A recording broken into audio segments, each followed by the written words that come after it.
비가 내리는 칠흑 같은 심야에 작은 목선 한 척이 NLL을 넘어 귀순해 왔습니다. 두 가족, 10명의 목숨을 건 탈출이었는데요. 중국 국경의 경계가 점점 삼엄해지는 가운데 탈북을 돕는 브로커 비용이 3천만 원까지 치솟고 있어 서해 NLL을 넘어 귀순하는 선박은 앞으로 더욱 늘 것으로 예상되는데요. 귀순해온 북한 어선들은 대부분 이 날을 선택해 탈출을 해옵니다. 과연 이 날은 어떤 날일까요? 수백 년의 역사를 자랑하는 운하가 도시 전체를 감싸고 흐르는 네덜란드입니다. 그저 튤립과 풍차의 나라로만 여겨지고 우리와는 별 인연이 없어 보이던 네덜란드가 2002년 갑자기 친근한 나라로 변하게 되는데요. 그것은 바로 월드컵 4강이라는 쾌거를 이뤄낸 히딩크 감독 때문이었습니다. 근데 히딩크 이전에도 우리는 네덜란드와 인연을 맺고 있었습니다. 바로 하멜 표류기의 주인공인 핸드릭 하멜이라는 인물 때문인데요. 그는 1653년 스페르베르호를 타고 일본 나가사키로 향하다 제주 앞바다에서 태풍을 만나 표류해온 인물입니다. 그는 한양으로 이송됐다가 다시 전라도로 유배를 오게 돼 이곳 병영마을에서 7년가량을 지내게 됩니다. 그 때문에 하멜 공원과 기념관이 이곳에 지어졌습니다. 병영에는 하멜이 자주 찾아가 쉬면서 고향을 그리워했다고 기록된 은행나무가 있지만 그것 말고도 그가 전수해 만들었다는 골목 담장길이 지금도 남아 있습니다. 하멜은 병영에서 7년이나 머물면서 노역을 계속했는데요. 이때 담장 기술을 하멜이 이 마을에 전수한 것입니다.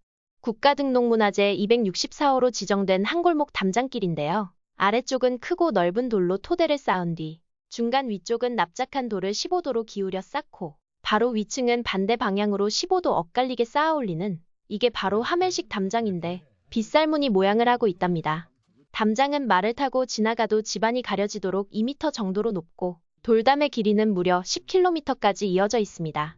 하멜 일행은 이곳에서 결혼도 하고 자식까지 낳은 것으로 알려져 있는데요.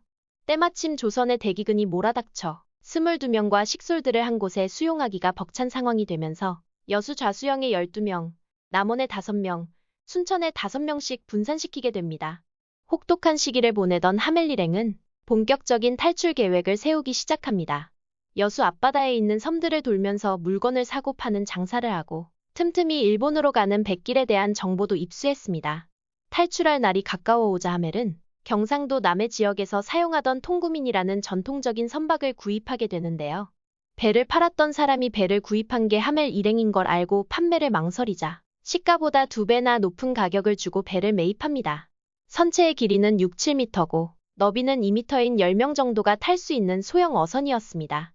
좌수영에 배치된 4명이 탈출을 주도했지만 공교롭게도 그날 놀러온 인원 등이 포함되면서 탈출 인원수는 8명으로 늘어났습니다.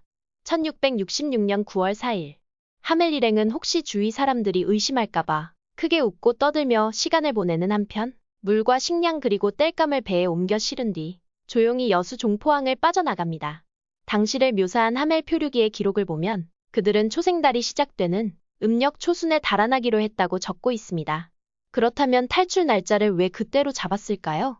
바다 물에 가장 큰 영향을 주는 달은 음력을 기준으로 그 위치가 조금씩 바뀌는데요. 썰물과 밀물, 즉 조수간만의 차가 가장 큰 때를 살이라고 하고 가장 적을 때를 조금이라고 합니다.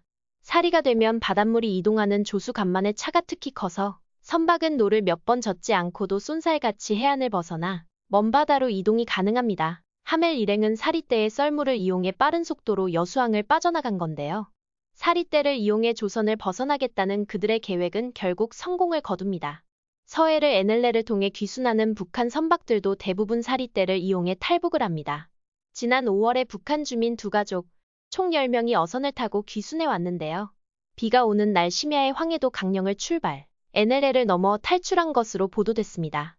교동도 전망대에서 바라본 북한 땅은 마치 강 하나를 사이에 둔 이웃 마을처럼 느껴집니다. 한 걸음에 달려갈 수 있을 만큼 지리적으로 가까워 보이지만 워낙 경비가 삼엄해 탈북은 엄두도 못 내는 지역입니다.